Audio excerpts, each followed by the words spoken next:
Yung ganitong mahablangka na hinahanap-hanap palagi ng bibig mo sa mga handaan o di ba saktong-sakto yung lasa at hindi nakakaumay.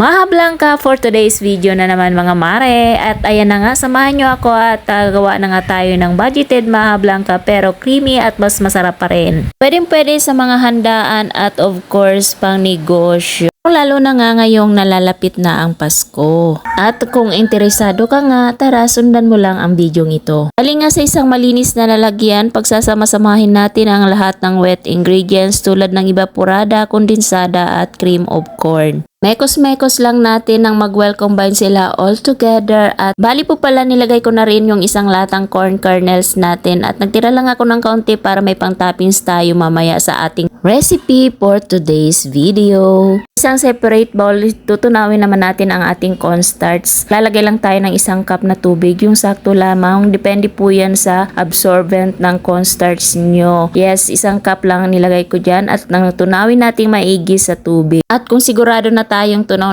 na, i-mix na natin dun sa mga wet ingredients na minix natin kanina, and then mix natin again na para wala talagang buo-buo na matitira. And then pag okay na, set aside na muna natin yan at magsasalang na tayo ng kawali or talyase. Ayan, di na nga nabidyohan yung paglagay ng gata at ng tubig. Nung kumulo na nga, nilagay ko na ang ating mixture, but before natin nilagay, haluin lang natin muna maigi ang ating mixture at dahan-dahan nating ibubuho sa ating kawali na may gata. Siguraduhin natin kumulo yung ating gata at para na maluto din siya ng maigi. Of course, mag-reserve ka na ng lakas mo kasi ang recipe ito ay kailangan ng lakas ng inyong braso. By the way guys, nasa mahinang apoy lamang yan at wag nyong lalakasan yung apoy kung ayaw nyong mabigla at masunog ang inyong mahablangka. Kailangan alalay lamang ang apoy nang sa ganun lutong-luto ang ating cornstarch. After how many years na paghahalo, ayan nga at malapit na maluto ang ating mahablangka. Ang bango-bango niya. At kung nanonood ka pa nga sa mga puntong ito, it means na gusto mo ang ating video at pa-comment na rin kung saang lugar kayo para ma-shoutout ko po kayo sa susunod nating mga videos.